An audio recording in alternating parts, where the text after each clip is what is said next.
ಈಗ ಮೊದಲನೇ ಸ್ಪರ್ಧಿಯಾಗಿ ವೀಣಾ.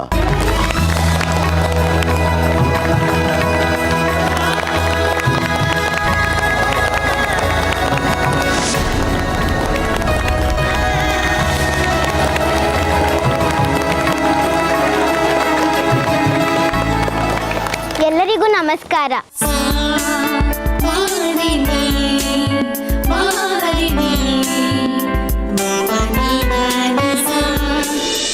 ಶ್ರೀಚಕ್ರರಾಜ ಸಿಂಹಾಸನೇಶ್ವರಿ ಶ್ರೀಲಲಿತಾಂಬಿಕೆ ಭುವನೇಶ್ವರಿ ಆಗಮವೇದ ಕಲಾಮಯ ರೂಪಿಣಿ ಆಗಮವೇದ ಕಲಾಮಯ ರೂಪಿಣಿ ಅಖಿಲ ಚರಾಚರ ಜನನಿ ನಾರಾಯಣಿ ಅಖಿಲ ಚರಾಚರ ಜನನಿ ನಾರಾಯಣಿ.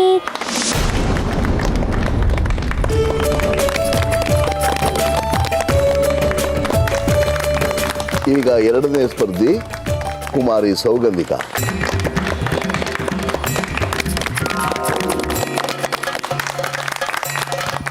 ಎಲ್ಲರಿಗೂ ನಮಸ್ಕಾರ.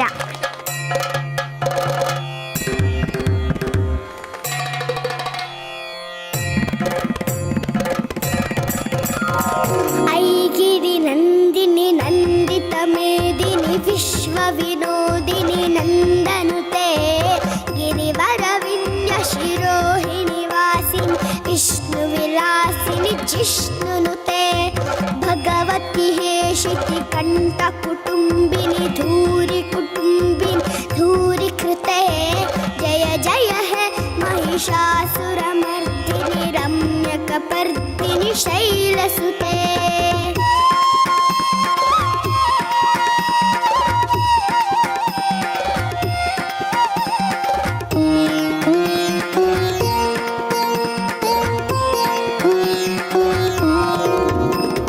पदकमलं करुणानिलयेवरि पश्यति योऽनुदिनं स शिवे ऐ कमले कमलानिलये कमलानिलये स कथं न भवेत् तव पदमेव परं पदमित्यनुशीलयतो मम किं न शिवे. जय जय हे महिषासुरमर्दिनि रम्यकपर्दिनि शैलसुते जय जय हे महिषासुरमर्दिनि रम्यकपर्दिनि शैलसुते जय जय हे महिषासुरमर्दिनि रम्यकपर्दिनि शैलसुते.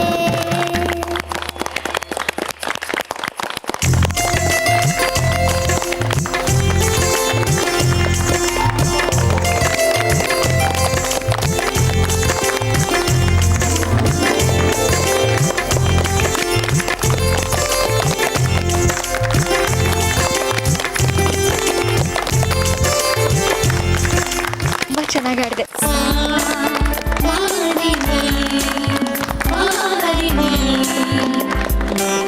ಈಗ ಮುಂದಿನ ಸ್ಪರ್ಧಿ ಕುಮಾರಿ ಹಿರಣ್ಮಯಿ.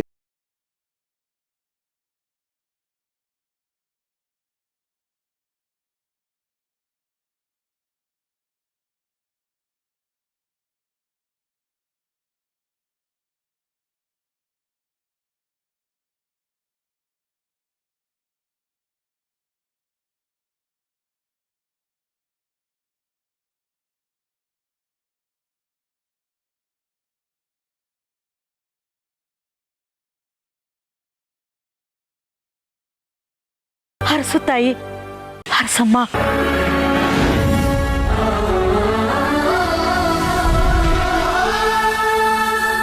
ಎಲ್ಲರಿಗೂ ನಮಸ್ಕಾರ. ಮಾಣಿಕ್ಯ ವೀಣಾ ಮುಪಲಾಲಯಂತಿ ಮದಾಲಸಾ ಮಂಜುಳ ವಾಗ್ವಿಲಾಸಾಂ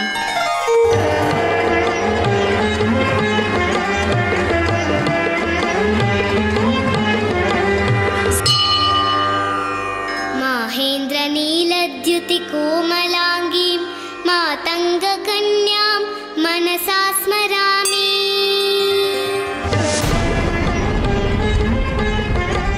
ಅಪ್ಪ ಹಿರಣ್ಮಯಿ ತುಂಬ ಚೆನ್ನಾಗಿ ಆಡ್ತಾ ಇದ್ದಾಳೆ ಅಪ್ಪ. ಅವಳು ಹಾಡನ್ನ ಹಂಗೆ ಮುಂದುವರಿಸ್ತಿದ್ರೆ ಅವಳು ನನ್ನ ಸಮಾನವಾಗಿ ಬಂದ್ಬಿಡ್ತಾಳೆ ಅಪ್ಪ. ಇವಳು ಹಾಡ್ತಿರಾಗ ಏನಾದರೂ ಮಾಡಪ್ಪ. ನನಗೂ ಕೇಳ್ತಿದೆ ಅವಳು ಹಾಡ್ತಿರೋದು. ಮಾಡ್ತೀನಿ ಇರೋಳ್ಗೆ. ಅವಳು ವಿಚಲಿತಳಾಗಿ ಹಾಡು ತಪ್ಪಬೇಕು, ಅವಳಿಗೆ ಅವಮಾನ ಆಗಬೇಕು. ಹಾಗೆ ಮಾಡ್ತೀನಿ. ಚತುರ್ಭುಜೆ ಚಂದ್ರಕಲಾವತಂಸೆ ಕುಚೋನ್ನತೆ ಕುಂಕುಮರಾಗಶೋಣೆ ಪುಂಡ್ರೇಕ್ಷುಪಾಶಾಂಕುಶಪುಷ್ಪಬಾಣ ಹಸ್ತೆ ನಮಸ್ತೆ ಜಗದೇಕಮಾತಃ.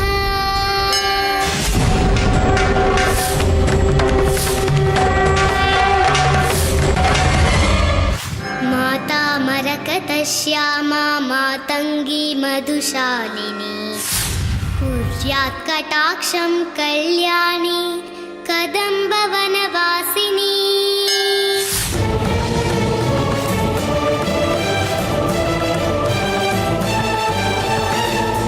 ಜಯ ಮಾತಂಗತನಯೇ ಜಯ ನೀಲೋತ್ಪಲದ್ಯುತೆ ಜಯ ಸಂಗೀತರಸಿಕೆ ಜಯ ಲೀಲಾ ಶುಕಪ್ರಿಯೇ.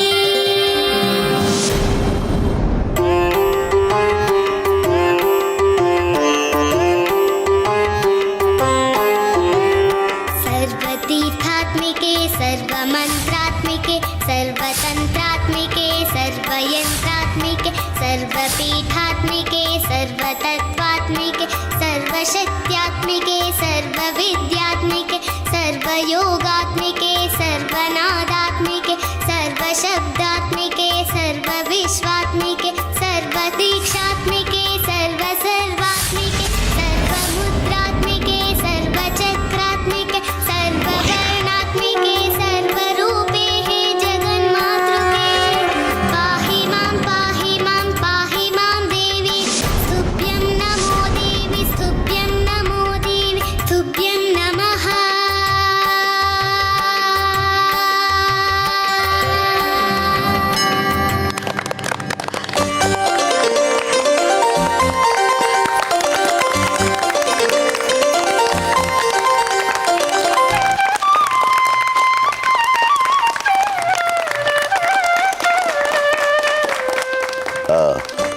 ಇಲ್ಲಿಗೆ ಮೊದಲ ಹಂತದ ಸ್ಪರ್ಧೆ ಮುಕ್ತಾಯವಾಗಿದೆ.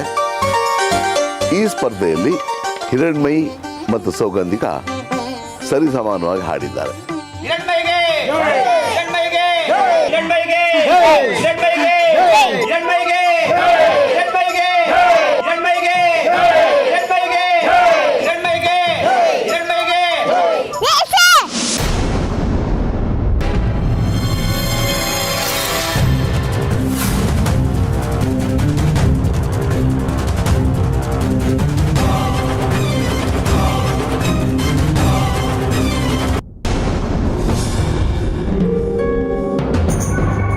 ಹಿರಣ್ಮಯಿ ಸರಿಯಾಗಿ ಆಡ್ಲಿಲ್ಲ.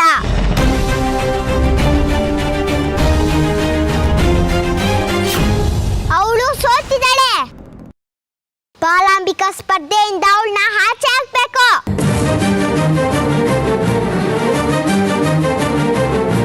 ಇಲ್ಲಮ್ಮ, ಅವಳು ಸರಿಯಾಗಿ ಹಾಡಿದಾಳಲ್ಲ, ಎಲ್ಲಿ ತಪ್ಪಿದ್ಲು ಹೇಳು ನೋಡೋಣ. ಅವಳು ಆಡ್ಬೇಕಾದ್ರೆ ಗಾಬರಿ ಆದ್ಲು.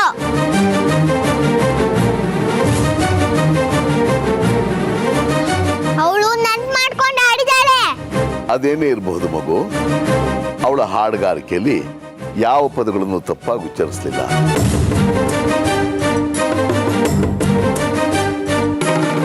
ಹಾಡುಗಾರಿಕೆಯಲ್ಲಿ ಮುಖ್ಯ ರಾಗ, ತಾಳ, ಸ್ವರ.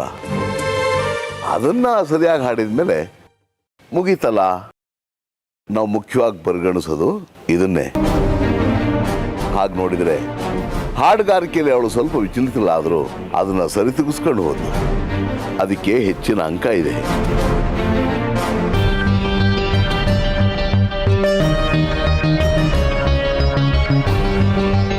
ಏ ಸೌಗಂಧಿ, ಕೋಪ ಮಾಡ್ಕೋಬೇಡ್ವೆ. ಒಂದ್ ಪಂದ್ಯ ಸರಿಸಮ ಆದ್ರೇನು, ಇನ್ನೂ ಎಷ್ಟೊಂದ್ ಪಂದ್ಯಗಳಿವೆ. ಸಮಾಧಾನ ಮಾಡ್ಕೋ. ಅಪ್ಪ ಮಾಡ್ಕೊಟ್ಟಿದ್ದು ಉಪಯೋಗಕ್ಕೆ ಬಂತಾ? ಅದಕ್ಕೆ ನಾನು ಆಡಿದ್ದು. ನಡಿ ಹೋಗೋಣ. ಇವತ್ತಿನ ಸ್ಪರ್ಧೆ ಇಲ್ಲಿಗೆ ಮುಕ್ತಾಯವಾಗಿದೆ. ನಾಳೆ ಮತ್ತೊಂದು ಸ್ಪರ್ಧೆ ಪ್ರಾರಂಭವಾಗುತ್ತೆ. ನಮಸ್ಕಾರ.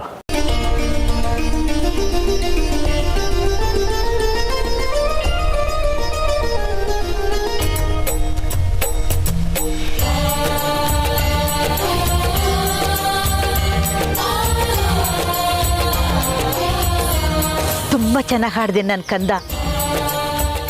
ನನಗಂತೂ ನಿನ್ನ ಹಾಡು ಕೇಳಿ ಕಣ್ಣು ತುಂಬಿ ಬಂತು.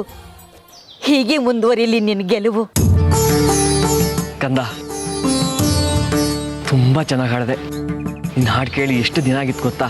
ಅಪ್ಪ, ನನಗೇನು ಆಗಿಲ್ಲ ಅಲ್ವಾ? ನನಗೇನಾಗತ್ತಮ್ಮ, ಚೆನ್ನಾಗೇ ಇದ್ದೀನಿ. ಹೌದಾ? ಸರಿ. ತೀರ್ಥಜಿ ಹೆಂಗಿದ್ದಾರೆ? ಹುಷಾರಾಗಿದ್ದಾರಾ? ಆಸ್ಪತ್ರೆಯಿಂದ ಯಾವಾಗ ಕರ್ಕೊಂಡ್ ಬರ್ತಾರಂತೆ? ಹುಷಾರಾಗಿದ್ದಾರೆ ಕಂದ. ಆದಷ್ಟು ಬೇಗ ಬಿಡುಗಡೆ ಮಾಡ್ತಾರಂತೆ. ಅವ್ರಿಗೆ ನಮ್ಮ ಮನೆಗೆ ಬಂದಿರಕ್ಕೆ ಹೇಳಿದ್ದೀನಿ. ಇದೊಂದು ಒಳ್ಳೆ ಕೆಲಸ ಮಾಡಿದೆ ಕಣೋ ಬಂಗಾರಿ. ಶತ್ರುಗಳನ್ನ ಪ್ರೀತಿಸೋಂಥ ಬುದ್ಧಿ ಬಂದಿದೆ ಕಣೋ ನಿಂಗೆ. ನನಗೆ ಇವತ್ತು ಎರಡು ಖುಷಿ. ನೀನು ಬದಲಾಗಿದ್ದು, ಇನ್ನೊಂದು ನಮ್ಮ ಹಿರಣ್ಮಯಿ ಅದ್ಭುತವಾಗಿ ಹಾಡಿದ್ದು. ನಡ್ರಿ ಮನೆಗೆ ಹೋಗೋಣ.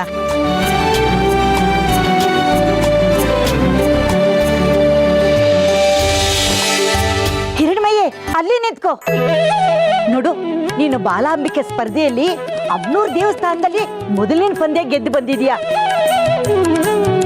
ಅಲ್ಲಿ ನಿನ್ನೆಲ್ಲರೂ ನೋಡಿರ್ತಾರೆ. ಎಲ್ರ ದೃಷ್ಟಿನೂ ನಂಗೆ ತಾಗಿರುತ್ತೆ. ಇರು, ನಿನ್ಗೆ ಆರತಿ ತಗೊಂಡು ಬೆಳಗ್ತೀನಿ. ಅಪ್ಪ, ಈ ಅಜ್ಜಿಗೊಂದು ಮಂಗಳಾರತಿ ಮಾಡೋ ಹುಚ್ಚಿಡ್ಬಿಟ್ಟಿದೆ. ಯಾವಾಗ ಏನೇ ಆದ್ರೂ ಆರತಿ ಮಾಡಿ ಒಳಗ್ ಕರ್ಕೊಳತ್ತೆ. ಮಗಳೇ, ರಾಜ್ ಮಹಾರಾಜ ಕಾಲದಲ್ಲಿ ಯುದ್ಧ ಗೆದ್ದು ಬಂದಾಗ ಹೀಗೆ ಆರತಿ ಮಾಡಿ ಒಳಗೆ ಕರ್ಕೋತಿದ್ರು. ಆಮೇಲೆ ವಿಜಯೋತ್ಸವ ಮಾಡ್ತಿದ್ರು. ನಾವು ರಾಜ್ ಮಹಾರಾಜರಲ್ಲ, ಅದಕ್ಕೇನೆ ಅಜ್ಜಿ ನಿನ್ ಮುಖಕ್ಕೆ ಮಂಗಳಾರತಿ ಮಾಡಕ್ಕೆ ಒಳಗಡೆ ಹೋಗಿದ್ದಾರೆ. ಅಪ್ಪ, ನೀನೀಗ ನನ್ನನ್ನ ಹೊಗಳ್ತಿದ್ಯೋ ಆಡ್ಕೊಂತಿದ್ಯೋ? ಹೋಗ್ಲಿಕ್ಕೇನೆ ಮಗಳೇ, ತುಂಬಾ ಮುದ್ದು ಬಂದಾಗ ಹೀಗೆ ಸದರದಿಂದ ಮಾತಾಡ್ತಿದೀವಿ. ಅಲ್ಲಿ ನೋಡು, ಆರತಿ ಬಂತು. ನಾಯಿ ಕಣ್ಣು, ನರಿ ಕಣ್ಣು. ಅಜ್ಜಿ, ಒಂದ್ ನಿಮಿಷ. ನನಗೆ ಇದು ಹೇಳಕ್ಕೆ ತುಂಬಾ ಇಷ್ಟ. ನಾನು ಹೇಳ್ತೇನೆ, ನೀನ್ ಆರತಿ ಮಾಡು. ನಾಯಿ ಕಣ್ಣು, ನರಿ ಕಣ್ಣು, ಹಾದಿ ಕಣ್ಣು, ಬೀದಿ ಕಣ್ಣು ಎಲ್ಲ ಹಾಳಾಗ್ ಹೋಗ್ಲಿ.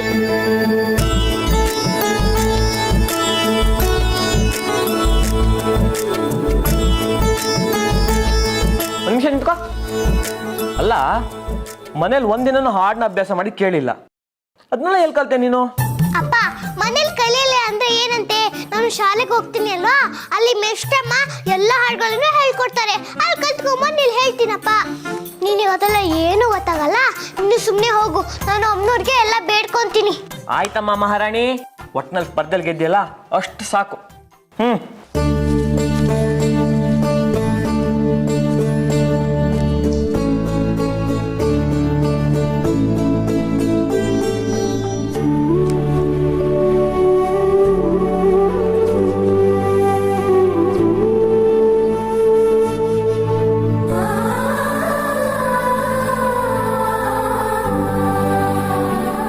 ಮಹಾತಾಯಿ, ಕಾಪಾಡ್ಬಿಟ್ಟೆ ಕಣಮ್ಮ. ಇವತ್ತು ಮೊದಲನೇ ಪಂದ್ಯನ ನೀನೇ ಗೆಲ್ಸಿದ್ದು. ಇನ್ ಮುಂದಿನ ಪಂದ್ಯಗಳಲ್ಲೂ ನೀನು ನನ್ನ ಜೊತೆ ಇರಬೇಕು, ಆಯ್ತಾ?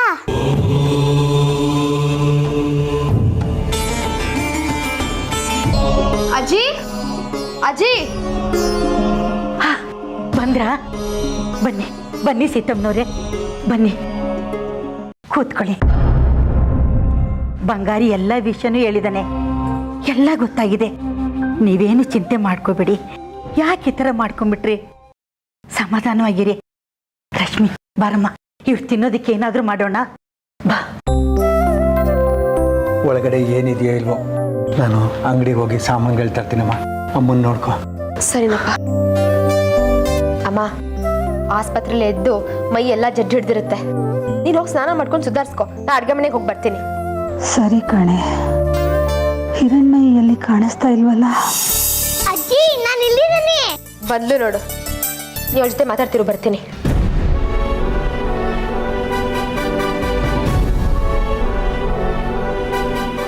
ಹಿರಣ್ಮಯಿ, ಬೇಜಾರು ಮಾಡ್ಕೋಬೇಡ. ನಾನು ಈಗ ಹಳೆ ಪುರಾಣ ಎಲ್ಲ ಬೇಡ ಅಜ್ಜಿ. ಈಗ ಏನಿದ್ರು ನಾನು ನೀನು ಒಂದು. ಈಗ ನೀನು ನನಗೆ ಒಳ್ಳೊಳ್ಳೆ ಕತೆ ಹೇಳಬೇಕು ಅಷ್ಟೇ. ಆಗ್ಲಮ್ಮ, ನೀನು ಅದೇನೋ ಸ್ಪರ್ಧೆಯಲ್ಲಿ ಗೆದ್ದಿಯಂತೆ, ಯಾವುದದು? ಬಾಲಾಂಬಿಕ ಸ್ಪರ್ಧೆ ಅಜ್ಜಿ. ಅದರಲ್ಲಿ ಎಲ್ಲಾ ಪಂದ್ಯಗಳನ್ನು ಗೆದ್ರೆ ಅವರಿಗೆ ಬಾಲಾಂಬಿಕೆ ಆಗಿ ಅಲಂಕಾರ ಮಾಡ್ತಾರೆ. 9 ದಿನ ದೇವರು ಅಂತ ಪೂಜೆ ಮಾಡ್ತಾರಂತೆ. ಮೊದಲನೇದಾಗಿ ಹಾಡಿನ ಸ್ಪರ್ಧೆ ಇತ್ತು, ಅದರಲ್ಲಿ ನಾನು ಗೆದ್ದೆ. ಇನ್ನು ಏನೇನೋ ಸ್ಪರ್ಧೆಗಳಿದಾವಂತೆ. ಮುಂದೆ ನೀವು ನನ್ನ ಜೊತೆ ಇರ್ತೀರಿ ಅಲ್ವಾ, ನೀವು ಬನ್ನಿ ಅಲ್ಲಿ ಸ್ಪರ್ಧೆಗಳೆಲ್ಲ ನೋಡೋದಕ್ಕೆ. ಆಯ್ತಮ್ಮ, ನಾನು ಸ್ಪರ್ಧೆಗೆ ಬರ್ತೀನಿ. ಎಲ್ಲ ಸ್ಪರ್ಧೆಯಲ್ಲೂ ನೀನೇ ಗೆಲ್ಲು ಅಂತ ನಿನಗೆ ಹರಿಸ್ತೀನಿ. ಬಾಲಾಂಬಿಕೆ ಆಗುವಂತನೂ ಹರಿಸ್ತೀನಿ. ಆಗ್ಲಿ ಅಜ್ಜಿ, ನಾನಿನ್ ಮುಂದಿನ ಪಂದ್ಯಕ್ಕೆ ಎಲ್ಲ ಸಿದ್ಧತೆಗಳನ್ನು ಮಾಡ್ಕೊತೀನಿ. ನಾನಿನ್ ಬರ್ತೀನಿ. ಇದುವರೆಗೂ ತರಾವರಿ ನಾಟಕ ಮಾಡಿ ಹೇಗೋ ಈ ಮನೆ ಒಳಗೆ ಬಂದಾಯ್ತು. ಇನ್ನು ಆ ಮಾಂತ್ರಿಕ ಕೊಟ್ಟಿರೋ ವಶೀಕರಣ ಮದ್ದನ್ನು ಹೇಗಾದರೂ ಮಾಡಿ ರಶ್ಮಿ ಕೂಡಿಸಿ ಅವಳಿಂದಲೇ ಆ ಮರಿ ರಾಕ್ಷಸಿನ ಈ ಮನೆಯಿಂದ ಹೊರಗೆ ಹಾಕಿಸ್ಬೇಕು. ಅಲ್ಲಿಗೆ ನಾನು ಅಂದ್ಕೊಂಡದ್ದು ಮುಗಿಯತ್ತೆ. ಇನ್ನು ಇದನ್ನು ಹೇಗೆ ಕಾರ್ಯಗತ ಮಾಡಬೇಕು ಅನ್ನೋದನ್ನು ಯೋಚನೆ ಮಾಡಬೇಕು.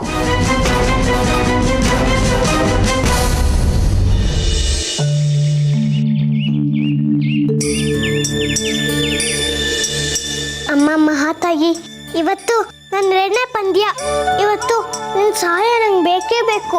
ನೀನು ನನ್ನ ಜೊತೆ ಇದ್ರೆ ಎಂಥ ಯುದ್ಧ ಬೇಕಾದ್ರೂ ಗೆಲ್ಬೋದು. ನನಗೆ ಆಶೀರ್ವಾದ ಮಾಡಮ್ಮ.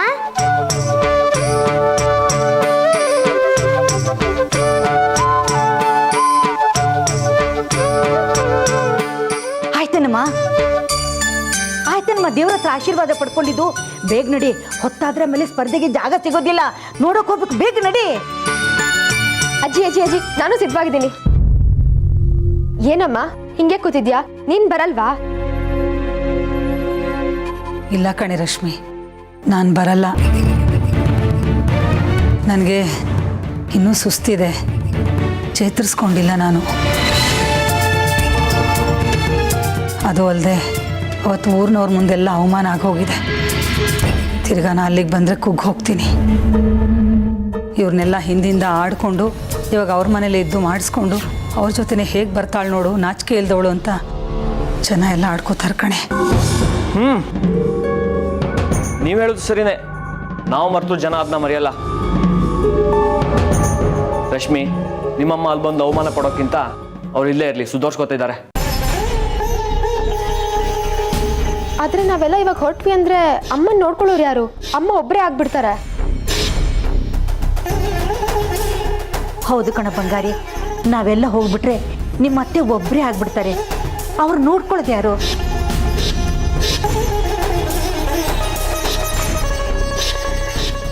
ಅಯ್ಯೋ, ಅದಕ್ಕೆ ಯಾಕಮ್ಮ ಯೋಚನೆ ಮಾಡ್ತೀರಾ?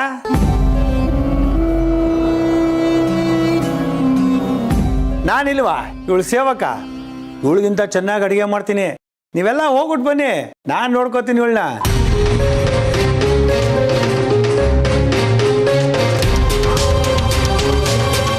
ಏನಾದರೂ ಮಾಡಿ ರಶ್ಮಿನ ಮನೇಲಿ ಉಳಿಸ್ಕೊಂಡು ಆ ಮಂತ್ರವಾದಿ ಕೊಟ್ಟಿರೋ ಮದ್ದನ್ನು ಕುಡಿಸೋಣ ಅಂತ ನೋಡ್ತಿದ್ರೆ ಈ ನನ್ನ ಗಂಡನೇ ಅದಕ್ಕೆ ಕಲ್ಲು ಹಾಕ್ತಿದ್ದಾನಲ್ಲ. ಆದರೆ ಒಂದು ಸಮಸ್ಯೆ.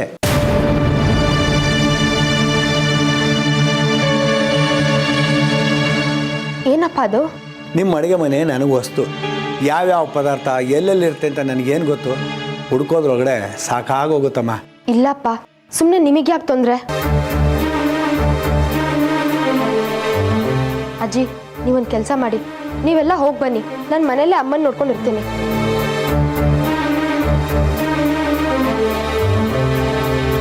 ಅಬ್ಬಾ, ಈಗ ಸಮಾಧಾನ ಆಯ್ತು. ರೊಟ್ಟಿ ಜಾರಿ ತುಪ್ಪಕ್ಕೆ ಬಿತ್ತು. ಇವತ್ತೇ ಮಂತ್ರವಾದಿ ಕೊಟ್ಟಿರೋ ವಶೀಕರಣ ಮದ್ದನ್ನು ರಶ್ಮಿ ಕುಡಿಸಿ ಅವಳನ್ನ ನಾನು ವಶ ಮಾಡ್ಕೋಬೇಕು. ಎಲ್ಲಾದರೂ ಉಂಟೇನೆ ರಶ್ಮಿ. ನೀನು ಅವಳ ತಾಯಿ, ನೀನು ಅವಳ ಜೊತೆಗಿರಬೇಕು. ನಾನು ಇಂಥ ಪಂದ್ಯಗಳನ್ನ ಬೇಕಾದಷ್ಟು ನೋಡಿದ್ದೀನಿ. ನೀನು ಅವಳ ಜೊತೆಗಿದ್ರೆ ಬಲ ಬಂದಾಗುತ್ತೆ.